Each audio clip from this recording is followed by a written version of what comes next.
بسم الله الرحمن الرحيم الرحمن علم القرآن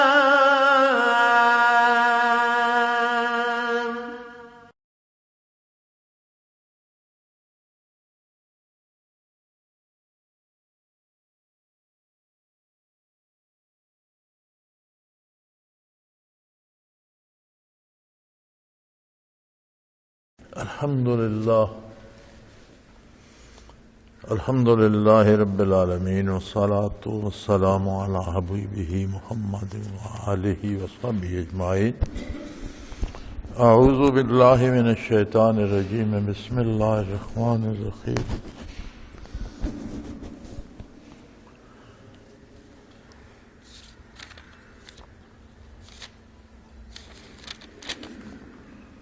وقالت اليهود عزير ابن الله وقالت النصارى المسيح ابن الله ذلك قولهم بأفواههم يضاهئون قول الذين كفروا من قبل قاتلهم الله أنى يؤفكون اتخذوا أحبارهم ورهبانهم أربابا من دون الله والمسيح ابن مريم وما أمروا إلا ليعبدوا إلها واحد لا إله إلا هو سبحانه وما يشركون يريدون أن يطفئوا نور الله بأفواههم ويأبى الله إلا أن يتم نوره ولو كره الكافرون هو الذي أرسل رسوله بالهدى ودين الحق ليظهره على الدين كله ولو كره المشركون اللهم سبحانك لا علم لنا إلا ما علمتنا إنك أنت العليم الحكيم. مولا یا صلی وسلم دائما ابدا على حبیبک خیر الخلق كلهم. وقالت اليهود عزير ابن الله. یہود موسیٰ علیہ السلام کی امت بنی اسرائیل، ان کے پاس اللہ کے اولو العزم پیغمبر تشریف لائے، اولو العزم رسول، جنہیں براہ راست کلام باری نصیب ہوتا تھا، کتاب عطا ہوئی، اور اس کے بعد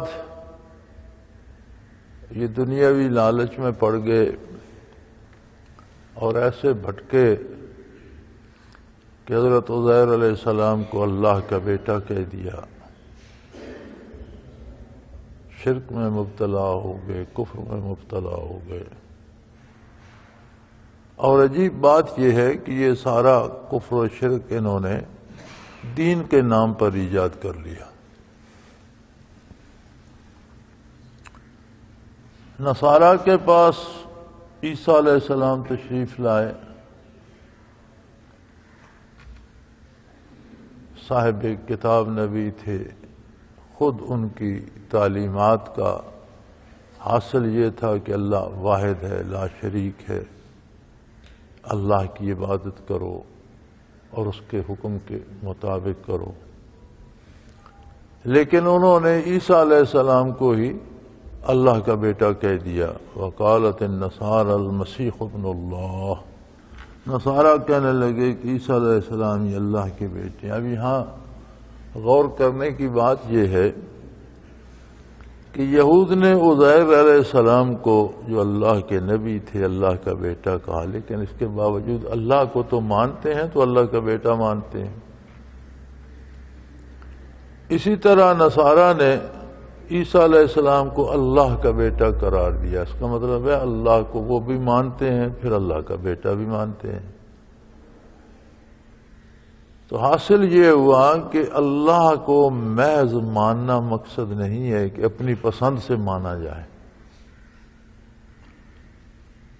اللہ کو ماننا ویسے ضروری ہے جیسے اللہ کے رسول صلی اللہ علیہ وسلم منواتے ہیں. جو صفات جس ذات کا اور جن صفات کا مطالبہ رسول اللہ صلی اللہ علیہ وسلم فرماتے ہیں کہ اللہ کو اس طرح مانا جائے، اللہ کو اس طرح ماننا اسلام ہے، اور اپنی پسند سے ماننا اور اس کے ساتھ مختلف چیزوں کا نسبت کر دینا اپنی مرضی سے، یہ ماننا نہ ماننا برابر ہے، اب یہ کفر ہے۔ اور بنیادی طور پر انسان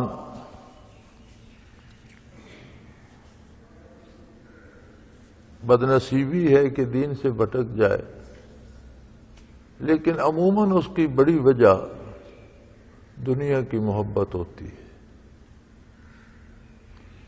دنیا کی دولت، ذاتی اقتدار، لوگوں سے ہاتھ پاؤں جمانے کا شوق، اپنے آپ کو بڑا بنانے کا شوق، عام آدمیوں سے بالا تر ہو کر اپنی پارسائی کا اعلان کرنے کا شوق، عموماً یہ دنیا جو ہے اس کی محبت، بڑائی کی محبت، دولت کی محبت، بنیادی طور پر دنیاوی دولت اور وسائل سے پیار، یہ چیزیں راہ راست سے بھٹکا دیتی ہیں۔ اور پھر وہی لوگ جن کے پاس کتاب بھی موجود تھی، جن کے پاس اللہ کے نبی بھی تشریف لائے، انہوں نے اللہ کے نبیوں کو اللہ کا بیٹا تجویز کر دیا، اس لیے کہ اس فلسفے پر اور اس نام پر وہ دولت کماتے تھے، چندے کرتے تھے، شیرینیاں لیتے تھے، پیسے لیتے تھے، اپنا احترام کرواتے تھے۔ ان کی دیکھا دیکھی نصارہ نے بھی نعرہ لگا دیا کہ عیسیٰ علیہ السلام اللہ کے بیٹے ہیں، اور اب تو نصارہ اس جگہ پہنچ چکے ہیں کہ اب تو خود عیسیٰ علیہ السلام کو ہی اللہ تصور کر لیتے۔ اب جو ان کی عمومی زندگی ہے اس میں انہوں نے الوہیت کا درجہ دے دیا ہے۔ لیکن اس سب کی حقیقت کیا ہے؟ فرمایا ذالک قولہم بافواہہم، یہ محض ان کی منہ زبانی باتیں ہیں، ان کی کوئی اصل نہیں ہے، کوئی اس پہ دلیل نہیں ہے، کوئی اس کی نقل نہیں ملتی کہ کسی پہلی کتاب میں کوئی یہ حکم آیا ہو، یا ان کے نبی نے انہیں یہ بات بتائی ہو، یا خود ان کی کتابوں میں یہ بات ہو، ایسا نہیں ہے۔ بلکہ ذالک قولہم بافواہہم، یہ ان کی اپنی منہ زبانی باتیں ہیں، گھڑی ہوئی باتیں ہیں، ان کی کوئی حیثیت نہیں۔ یضاہئون قول الذین کفروا من قبل، اور یہ ان سے پہلے جو کافر اور مشرک تھے، بت پرست تھے، اور مختلف دیوی دیوتاؤں کو اللہ کا شریک مانتے تھے، مختلف بتوں کو مختلف امور پہ لگا رکھا تھا کہ یہ بارش برساتا ہے، یہ بت اولاد دیتا ہے، یہ روزی دیتا ہے، وہ جو کافروں کی باتیں تھیں انہی باتوں کو یہ دہرا رہے ہیں۔ ان کی کوئی شرعی دلیل نہیں ہے، کسی نبی کی تعلیمات میں نہیں ہے، کسی آسمانی کتاب اور صحیفے میں نہیں ہے، بلکہ ان سے پہلے جو مشرکین و کفار گزرے ہیں ان کی خرافات ہیں جو انہوں نے ایجاد کر رکھی تھی۔ انہوں نے بتوں کی جگہ اللہ کے نبیوں کو اللہ کا شریک بنا دیا، وہ بتوں کو بناتے تھے، فرضی ناموں کو بناتے تھے، تو انہوں نے انہی کی باتیں نقل کی۔ قاتلہم اللہ، اللہ انہیں تباہ کرے۔ ہر کام کے دو انداز ہوتے ہیں۔ جب آدمی غلطی کرتا ہے، دین کے خلاف عمل کرتا ہے، تو اس میں دو جہتیں ہوتی ہیں۔ ایک جہت تو یہ ہوتی ہے کہ وہ دنیا کے لالچ میں آ کر کہیں سے ناجائز پیسہ لے لیتا ہے یا کوئی ناروا کام کرتا ہے، لیکن یہ سمجھتا ہے کہ جو میں کر رہا ہوں یہ غلط ہے اور صحیح وہ ہے جو اللہ کے دین میں حکم ہے وہ صحیح ہے، جو میں کر رہا ہوں یہ غلط ہے، یہ گناہ ہے۔ ایمان اس سے ضائع نہیں ہوتا، گناہ سر پہ آتا ہے، لیکن وہی کام جو خلاف شریعت ہے اسی کو شریعت کا جامہ پہنا دیا جائے، اسی کو اسلام کا نام دے دیا جائے، اسی کو مذہب کا لیبل لگا دیا جائے اور مذہب کی آڑ میں وہ گناہ کیا جائے،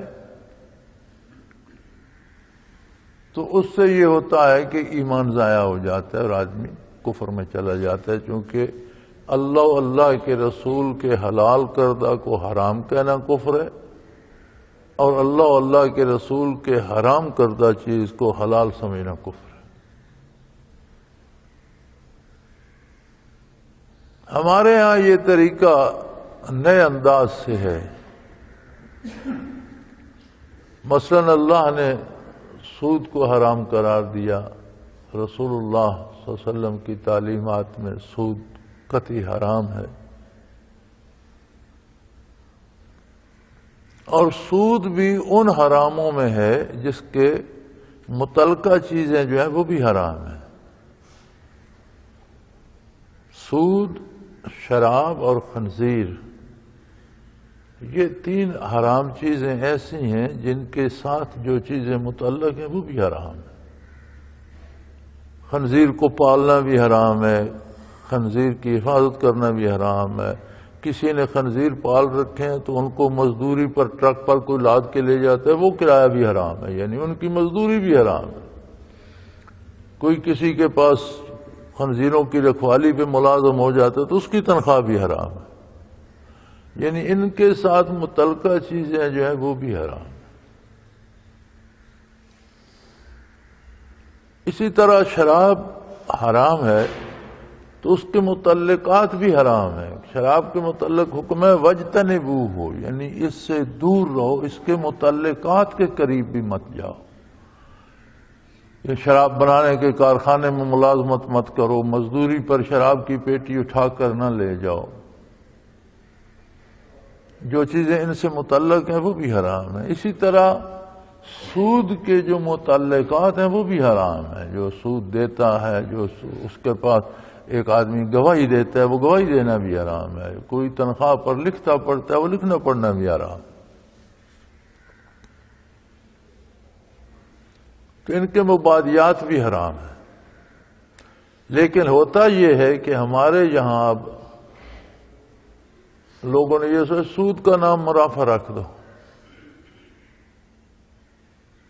بھئی جو چیز حرام ہے وہ نام بدلنے سے حلال ہو جائے گی۔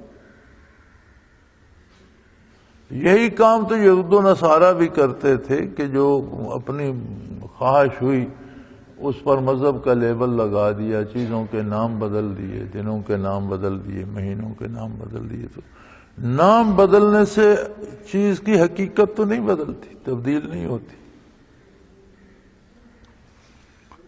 تو فرمایا قاتلہم اللہ، اللہ ایسے لوگوں کو تباہ کرے جو برائی کو دین کا لیبل پہناتے ہیں، شرک و بت پرستی کو توحید کا نام، اسلام کا نام دیتے ہیں، بدکاری اور برائی کو دین کے نام پہ حلال کرتے ہیں، سود کھانے کو دینی سرٹیفکیٹ دے دیتے ہیں۔ اللہ انہیں تباہ کرے۔ انا یوفکون، یہ کہاں بھٹک گئے، کہاں دور چلے گئے، حقیقت سے کتنے دور چلے گئے۔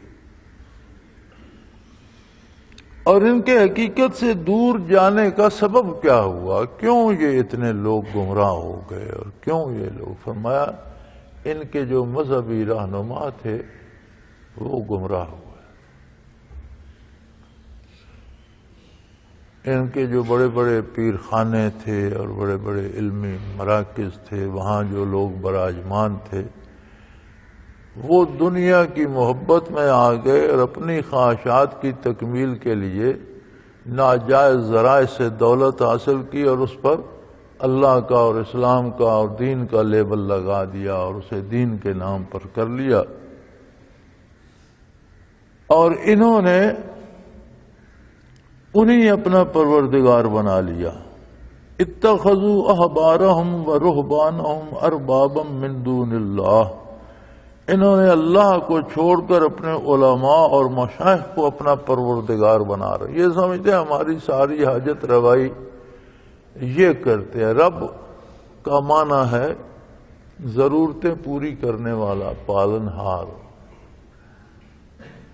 اپنی ساری مخلوق کی ہر ضرورت ہر جگہ ہر وقت پوری کرنے والا رب کہلاتا ہے۔ انہوں نے اپنے پیروں کو، علماء کو، مشائخ کو، دین کے ٹھیکیداروں کو اپنا رب سمجھ لیا کہ ہماری حاجات تو یہ پوری کرتے۔ جب انہیں اپنا حاجت روا سمجھ لیا تو پھر جو کچھ انہوں نے کہا اسے قبول کرتے چلے گئے۔ اب جس سے یہ عقیدت ہوگی کہ اس کے کہنے سے مجھے رزق ملتا ہے، اس کے چاہنے سے میری اولاد پھلتی پھولتی ہے، اس کے چاہنے یا اس کے کرنے سے میرا کاروبار ترقی کرتا ہے، اور کسی کی بات اللہ کے حکم کے خلاف مانی جائے، کوئی اللہ کی بات بتاتا ہے تو وہ تو عالم دین ہے، کوئی رسول اللہ صلی اللہ علیہ وسلم کی بات آپ تک پہنچاتا ہے تو اس کا ہم پر احسان ہے، وہ عالم دین ہے، اس کی عزت واجب ہے، اس کا احترام واجب ہے۔ یعنی عالم کا کام یہ ہے کہ وہ اللہ کے رسول کی بات عوام تک پہنچائے۔ جو ایسا کرتا ہے وہ دینی عالم ہے، واجب الاحترام ہے، خوش نصیب ہے، قابل عزت ہے۔ لیکن جو دین کے نام پر گمراہی پھیلاتا ہے اور اس سے مقصد چندے جمع کرنا، پیسے جمع کرنا، اپنا اقتدار بنانا، لوگوں کو اکٹھا کر کے اپنے لیے ایک مقام بنا لینا، لوگوں میں اپنی حیثیت منوا لینا، اغراض دنیاوی کے لیے دین کو استعمال کرنا، فرمایا یہ بہت بڑی گمراہی کا سبب بنتا ہے۔ اور جب لوگ ایسوں کی بات مانتے ہیں تو گمراہ ہو جاتے ہیں، پھر وہ اللہ کے احکام کی پرواہ نہیں کرتے، پھر ان لوگوں کی بات مانتے ہیں، گویا انہوں نے اپنا پالنہار اللہ کی جگہ ان لوگوں کو بنا لیا ہے۔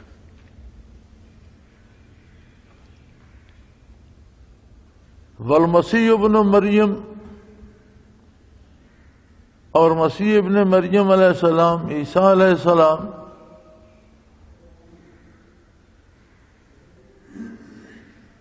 ان کی بھی انہوں نے پوجا شروع کر دی، اور یہ نہ دیکھا کہ انہوں نے پیغام کیا پہنچایا تھا۔ حضرت عیسیٰ علیہ السلام نے جو پیغام پہنچایا تھا وہ یہ تھا، وَمَا أُمِرُوا إِلَّا لِيَعْبُدُوا إِلَٰهًا وَاحِدًا۔ انہوں نے ان کو حکم یہ دیا تھا کہ صرف اللہ وحدہ لا شریک کی عبادت کرو۔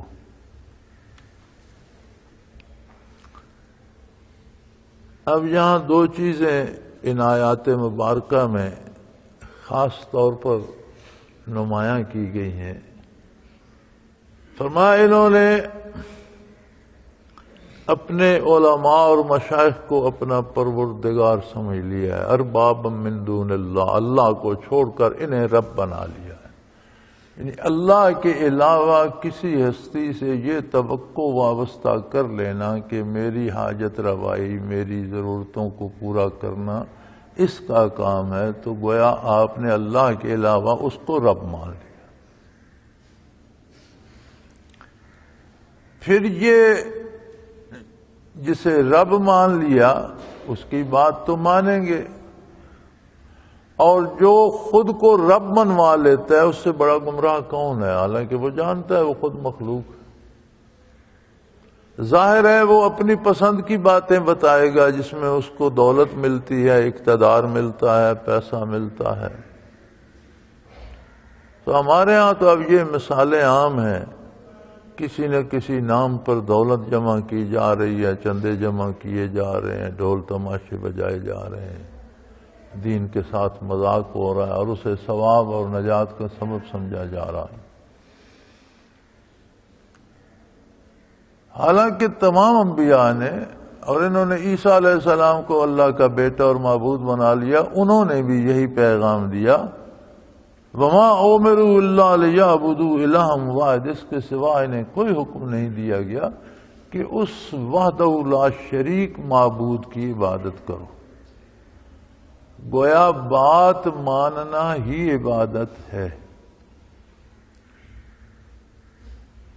یہ اس میں یہ نقطہ بھی آ گیا کہ عبادت ہے کیا؟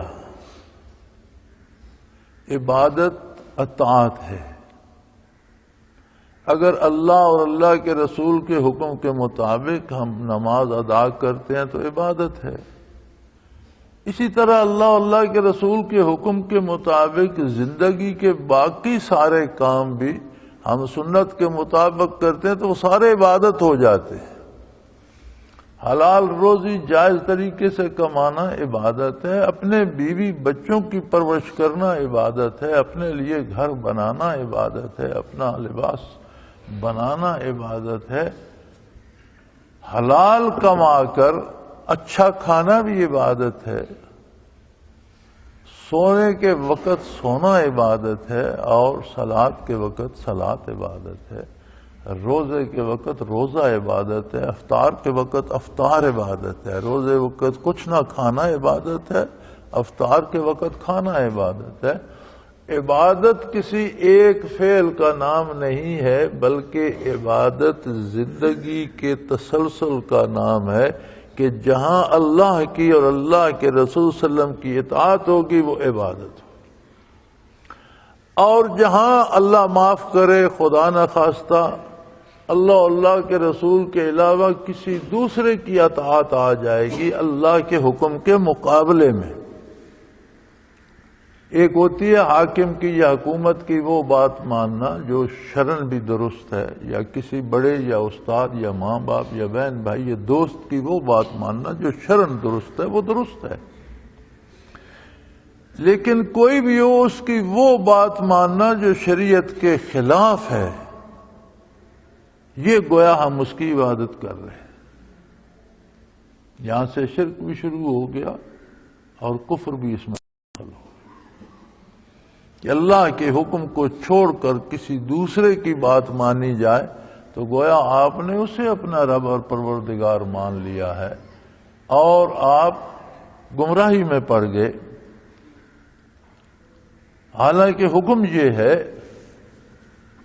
کہ اللہ وحدہ لا شریک کی عبادت کی جائے، اس لیے کہ لا الہ الا ہو، کہ اس کے سوا کوئی عبادت کے لائق ہے ہی نہیں۔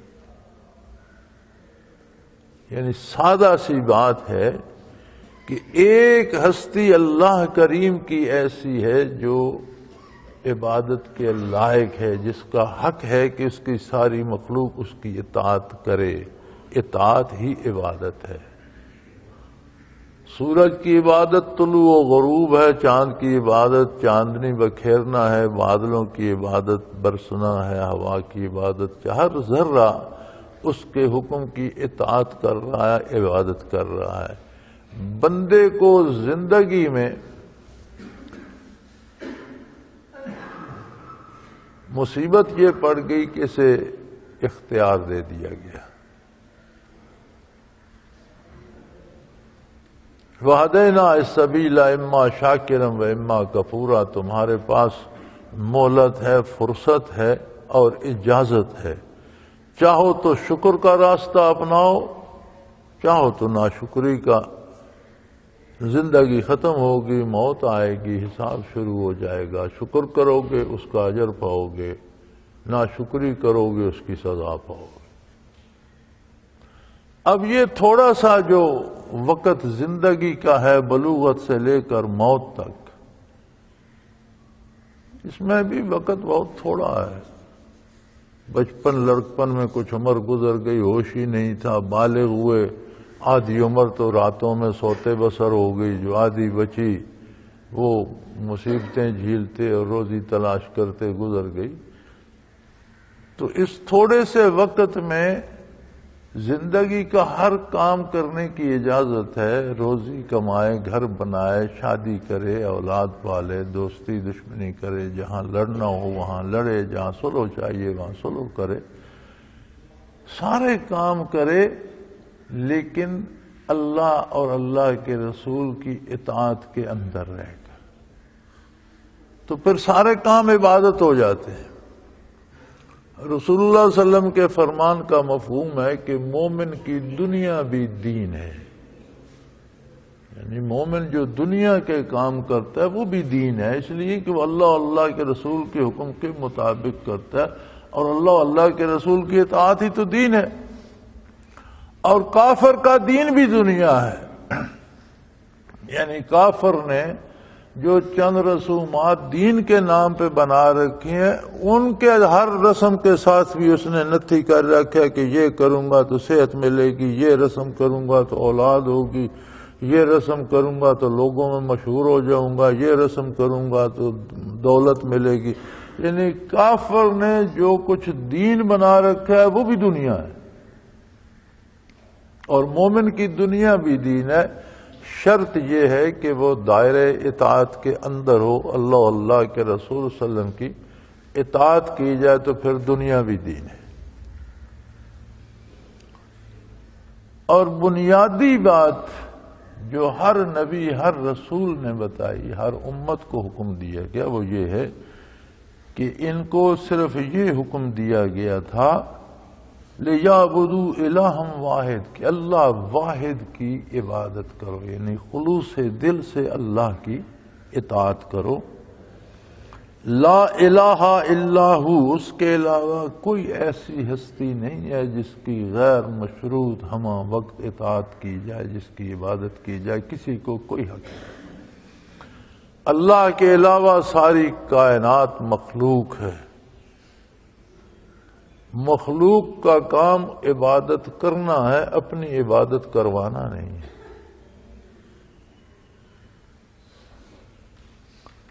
سبحانہ عما یشرکون، اور اس کی ذات پاک ہے، بہت بلند ہے۔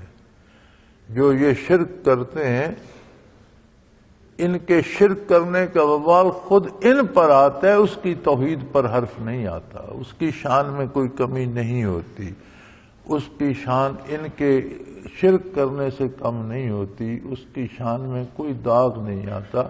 وہ پاک ہے، واحد ہے، لا شریک ہے، اور ان کی باتوں سے بالا تر ہے۔ جو یہ شرک کرتے ہیں یہ اپنے لیے مصیبت پیدا کر رہے ہیں، اس کا اثر ان پر آتا ہے۔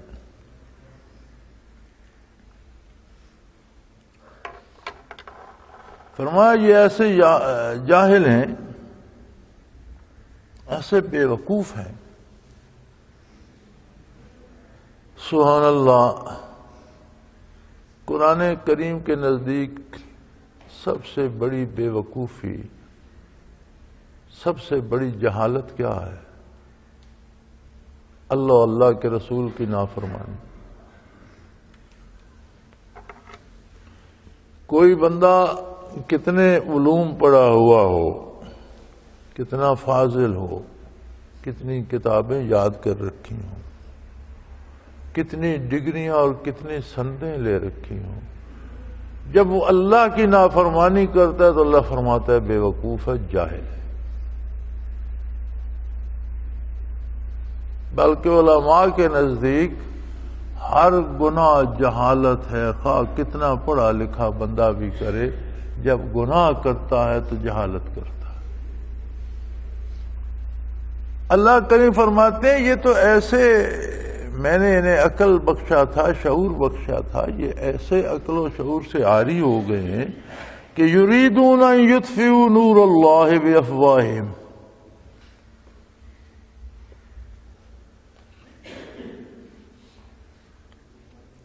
یہ لوگ چاہتے ہیں کہ اللہ کے نور یعنی دین اسلام کو اپنے منہ سے پھونک مار کر بجھا دیں۔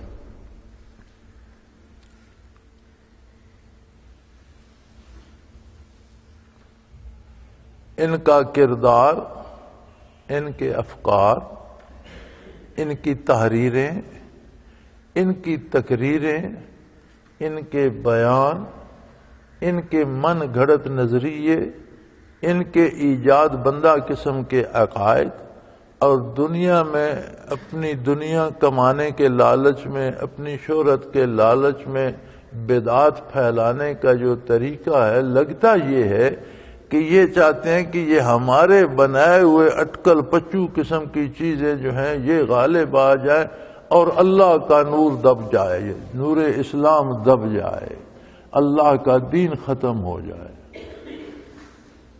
یریدون ان یطفئوا نور اللہ، یہ اللہ کے نور کو پھونک مار کر بجھانا چاہتے ہیں، بافواہہم، اپنی پھونکوں سے، اپنے منہ سے۔ یاد رکھیں جہاں بھی کوئی بدعت پیدا ہوتی ہے وہ کسی سنت کو گرا کر اس پر اس کی بنیاد رکھی جاتی ہے۔ وہ کام کرنے کا کوئی طریقہ سنت کے مطابق تھا جسے ختم کر کے وہاں بدعت کی بنیاد رکھی گئی۔ اور حضور نے فرمایا کل بدعۃ ضلالہ، ہر بدعت گمراہی ہے، وَكُلُّ ضَلَالَةٌ فِي النَّارِ، او کما قال رسول اللہ صلی اللہ علیہ وسلم، ہر گمراہی دوزخ میں جائے گی۔ اللہ کریم فرماتے ہیں کہ یہ کیسے عجیب لوگ اور عقل سے عاری لوگ ہیں کہ دین اسلام تو اللہ کا نور ہے، یہ کوئی دیا یا بتی یا مٹی کے تیل یا تارا میرا کے تیل کا چراغ نہیں کہ آپ پھونک ماریں گے تو بجھ جائے گا، یہ تو اللہ کا نور ہے۔ اللہ واحد لا شریک ہے، اس کا ذاتی کلام ہے قرآن پاک، اللہ کا رسول ہے محمد الرسول اللہ صلی اللہ علیہ وسلم، ان کے ارشادات بھی وحی الہی ہیں، حدیث بھی وحی الہی ہے، ما ینطق عن الہوی ان هو الا وحی یوحی، آپ جو ارشاد فرماتے ہیں وہ اللہ کی طرف سے آپ پر وحی ہوتا ہے، اس کے علاوہ حضور کچھ نہیں فرماتے۔ تو وحی الہی تو اللہ کا نور ہے، اس کی صفت ہے، اس کا کلام ہے، تو اللہ کے نور کو تم پھونک مار کر کیسے بجھا دو گے؟ اللہ اور اللہ کے رسول کی بات کو تم رواجات، رسومات اور بدعات سے کیسے مٹا دو گے؟ یہ کیسے ممکن ہے؟ وَيَأْبَى اللَّهُ إِلَّا أَن يُتِمَّ نُورَهُ وَلَوْ كَرِهَ الْكَافِرُونَ، حالانکہ اللہ کا فیصلہ یہ ہے کہ وہ اپنے نور کو پورا فرمائے گا۔ وَيَأْبَى اللَّهُ إِلَّا أَن يُتِمَّ نُورَهُ، اس کے بغیر اللہ پاک نہیں رہیں گے کہ وہ اپنے نور کو پورا کرے، وَلَوْ كَرِهَ الْكَافِرُونَ، خواہ کافروں کو یہ بات کتنی ہی ناگوار گزرے، لیکن اللہ کا نور باقی رہے گا، پورا ہوگا۔ اللہ اللہ اللہ، اللہ کا دین باقی رہے گا، اللہ کا نور باقی رہے گا۔ تو باقی اللہ کے ہاں تو باقی ہے، لوح محفوظ میں باقی ہے، آسمانوں پہ باقی ہے۔ باقی رکھنے سے مراد تو زمین پہ باقی رکھنا ہے، بنی نہ ہوئے انسان میں باقی رکھنا ہے۔ اور انسانوں میں اللہ باقی رکھیں گے تو کچھ انسان صحیح العقیدہ ہوں گے تو عقیدہ باقی رہے گا، کچھ انسان صحیح العمل ہوں گے تو عمل باقی رہے گا، کچھ انسان حضور کا اتباع کرنے والے ہوں گے صلی اللہ علیہ وسلم تو باقی رہے گا۔ تو کتنے ہی خوش نصیب ہیں وہ لوگ جن کو صحیح عقیدہ اور توفیق عمل نصیب ہے کہ اللہ نے ان لوگوں کو اسلام کی بقا کا سبب بنا دیا۔ اس نے اسلام کو تو باقی رکھنا ہے، اپنے نور کو باقی رکھنا ہے۔ یہ وہم چھوڑ دیں کہ مغرب نے یہ کر دیا تو اسلام مٹ جائے گا۔ ہمارے ہاں جب ہمارے دنیا دار علماء کو کوئی مصیبت آتی ہے یا آمدن میں کمی محسوس ہوتی ہے یا کوئی اقتدار میں شریک نہیں کرتا تو پھر بڑا شور ہوتا ہے اسلام خطرے میں ہے۔ یعنی وہ اپنے اقتدار، اپنے وقار، اپنے چندوں کو ہی اسلام کی حیات کا ذریعہ سمجھتے، اور جو دین سے متعلق نہیں ہے، کلی طور پر دنیا دار ہیں، جب ان کے اقتدار پہ حرف آتا ہے تو وہ شور کرتے ہیں پاکستان خطرے میں ہے، یعنی تمہارا اقتدار میں رہنا پاکستان کی بقا ہے، اور تمہیں اقتدار نہ ملے تو پاکستان خطرے میں ہے۔ یہ تو دونوں جھوٹ ہیں۔ اللہ پاکستان کو بھی باقی رکھے، لیکن کسی فرد کے اقتدار میں آنے یا نہ آنے سے وہ باقی رہنے والا نہیں ہے، اسے اللہ نے رکھنا ہے تو رہے گا۔ اور دین کے متعلق تو یہ حتمی فیصلہ ہے کہ ہمیشہ موجود رہے گا روئے زمین پر، اور غالب رہے گا۔ دین پر عمل کرنے والے دنیا بھر کے مظالم برداشت کر لیں گے، دین کا دامن نہیں چھوڑیں گے، دین پر عمل کرتے رہیں گے اور مثالیں قائم کرتے رہیں گے، جانیں دیتے رہیں گے، مال خرچ کرتے رہیں گے، کوشش کرتے رہیں گے، محنت کرتے رہیں گے۔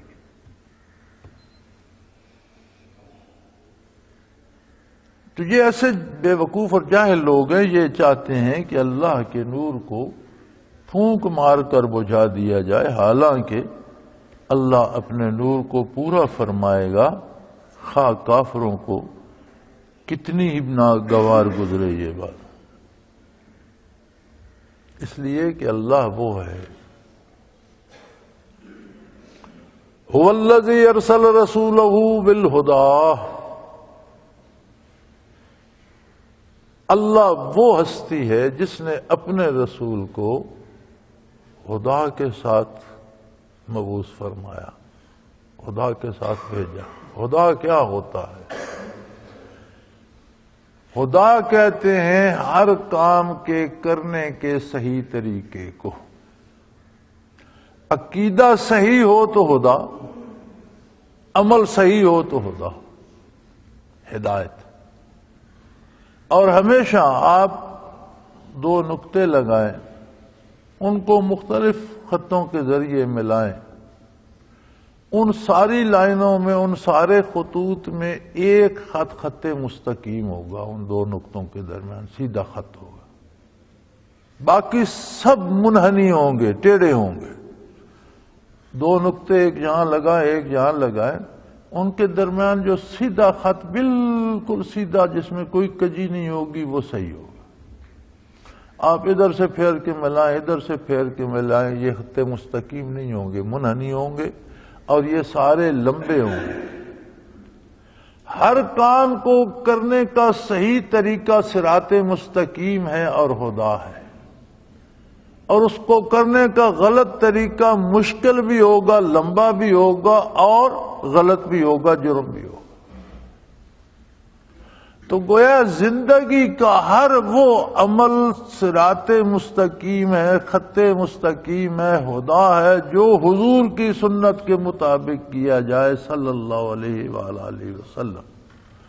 اور جو عمل وہ چھوٹا ہے یا بڑا حضور کے بتائے ہوئے طریقے کے خلاف ہوگا، وہ ہدا نہیں ہے، خدا نہیں ہے، گمراہی ہے۔ ہم اگر اپنے ایک دن کا اندازہ کریں، اپنے معمولات کو دیکھیں، تو ہم اندازہ کر سکتے ہیں کہ ہم نے کتنے کام جو کیے ان میں خدا کتنے تھے اور گمراہی کتنی تھی۔ کتنی باتیں جو میرے منہ سے نکلیں ان میں ہدایت کتنی تھی اور گمراہی کتنی تھی۔ ایک بزرگ سے کسی نے عرض کی کہ حضرت مجھے کوئی اپنی اصلاح کا مجرب طریقہ، صحیح ترین، آسان ترین طریقہ بتا دیجئے، میں چاہتا ہوں میری اصلاح ہو جائے۔ انہوں نے فرمایا قلم اور کاپی لے لو، اللہ صبح جب سو کر اٹھو، جو کرو وہ لکھ لو، جو بولو وہ لکھ لو۔ رات سونے تک جو کام کرو وہ بھی اس پہ لکھ دو، جو بات کرو وہ بھی لکھ دو۔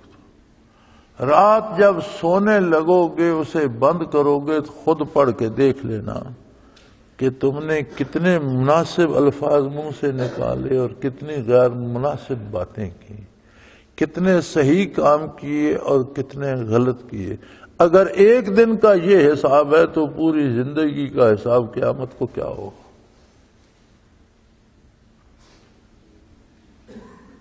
لیکن ہماری مصیبت یہ ہے کہ ہم دوسروں کا محاسبہ کرتے رہتے ہیں، کسی کو بھلا کہتے ہیں، کسی کو برا کہتے ہیں، کسی پہ تنقید کرتے ہیں، اپنا خیال ہی نہیں آتا۔ تو اللہ وہ ذات کریم ہے جس نے اپنے رسول صلی اللہ علیہ وسلم کو ہدا، ہر کام کرنے کے صحیح طریقے کے ساتھ بھیجا اور اسی صحیح طریقے کو دین حق قرار دیا۔ بدین الحق کے لِيُظْهِرَهُ عَلَى الدِّينِ كُلِّهِ، اور حضور کی بعثت عالی کا مقصد یہ ہے کہ حضور کا لایا ہوا دین دنیا کے تمام ادیان باطلہ پر غلبہ پائے۔ اسلام غالب ہو کر رہے گا، غلبے کے لیے آیا ہے، غالب ہی رہتا ہے۔ جہاں مغلوب ہو جائے اور دوسری چیزیں اس کے اوپر آ جائیں وہاں اسلام نہیں رہتا، بدعات رہ جاتی ہیں، خرافات رہ جاتی ہیں، اسلام نہیں۔ اسلام رہتا ہی غالب ہو کر ہے، خواہ یہ بات مشرکوں کو ناگوار بھی گزرے۔ ہمارا کردار یہ ہے میرے بھائی کہ ہم یہاں گھنٹہ بھر قرآن کریم بیان کرتے ہیں، حدیث پاک بیان کرتے ہیں، اصلاح کی کوشش کرتے ہیں، اور پتہ چلتا ہے کہ نماز کے بعد یاد لوگوں کے جوتے غائب ہو گئے۔ یعنی گھنٹہ تقریر سنتے ہیں اور اس کے بعد مسجد سے جوتا چوری کر کے لے۔ یہ تو ہماری قوم کا حال ہے۔ ایک جوتا کتنا عرصہ پہن لو گے؟ وہ قادر ہے اگر تمہارا پیر ہی لے لے تو جوتا کہاں پہنو گے؟ وہ چلنے کی توفیق لے لے، ٹانگیں معذور کر دے، پھر کیا کرو گے؟ فالج کر دے، پھر اس جوتے کا کیا کرو؟ اس چوری کے جوتے سے ننگے پاؤں پھرنا بہتر ہے۔ تو جہاں یہ عالم، اب کیا اب یہ لوگ یہ چاہتے ہیں کہ اس مسجد میں بھی لوگ جوتے آگے رکھ کے سجدے کریں؟ لیکن ہر ایک کو اپنے کیے کا اجر ملنا ہے۔ جوتا چوروں کو ان کے اپنے کیے کا اجر ملے گا، جو ہم کر رہے ہیں اللہ قبول فرمائے، ہمیں اس کا اجر ملے گا۔ دکھ ہوتا ہے، افسوس ہوتا ہے، اس بات کا نہیں کہ ہماری مسجد سے چوری کی، اس بات کا ہوتا ہے کہ ایک مسلمان جوتا چرا کر مجرم بن رہا ہے، اور جوتے چوری میں قیامت کے دن شرمندہ ہوگا اور چوروں کی صف میں کھڑا ہوگا، ایک پرانے جوتے کے لیے، استعمال شدہ جوتے کے لیے۔ اس بات کا دکھ ہوتا ہے۔ دعا ہے اللہ سب کو ہدایت نصیب فرمائے اور نیکی کی توفیق عطا کرے۔ وآخر دعوانا ان الحمدللہ رب العالمین۔ اللہ اللہ اللہ اللہ اللہ اللہ اللہ اللہ۔ حضرت امیر محمد اکرم آبان مد ظلہ العالی دارالعرفان منارہ ضلع چکوال میں سالہ سال سے قرآن و حدیث کے اوپر خطابات کر رہے ہیں اور سلسلہ نقشبندیہ اویسیہ کے مطابق لوگوں کو ذکر الہی کی تربیت دے رہے ہیں۔ وہ قرآن پاک کی تفسیر ترتیب وار بیان کر رہے ہیں۔ تفسیر قرآن کو وہ موجودہ ملکی اور بین الاقوامی حالات کے مطابق بیان کرتے ہیں۔ موٹر وے سے کلر کہار کے انٹرچینج سے نکلتے ہوئے، کلر کہار کی جھیل سے ہوتے ہوئے، میانی، بوچھال اور نور پور سے گزرتے ہوئے دارالعرفان منارہ پہنچ سکتے ہیں۔ حضرت امیر محمد اکرم آبان نے بچیوں اور بچوں کی دینی اور دنیاوی تعلیم کے لیے سقارہ اکیڈمی کے نام سے ایک درسگاہ بھی قائم کی ہے، جس کا افتتاح ملک پاکستان کے صدر جنرل محمد ضیاء الحق نے اپنے دست مبارک سے کیا تھا۔ وہ تمام احباب جو اسلام کی طلب رکھتے ہیں ان سے گزارش ہے کہ دارالعرفان منارہ ضلع چکوال میں امیر محمد اکرم آبان صاحب کے خطابات سے مستفید ہوں۔ وہ ہر جمعے کو نماز سے پہلے بیان فرماتے ہیں۔ ہر ماہ کی پہلی اتوار کو ماہانہ اجتماع ہوتا ہے جس میں آپ خصوصی خطاب فرماتے ہیں اور پاکستان کے چاروں صوبوں سے احباب اس اجتماع میں شرکت کرتے ہیں۔ اس کے علاوہ یہاں سال میں 2 مرکزی اجتماعات بھی ہوتے ہیں، ایک رمضان المبارک میں اعتکاف کا اجتماع اور دوسرا جولائی اور اگست میں 40 دن کا اجتماع ہوتا ہے جس میں روحانی تربیت کی جاتی ہے۔ اپنا خون سیماب دے کر اتنا ہم کر جائیں گے، نام آقا کا چمن میں پھر رقم کر جائیں گے۔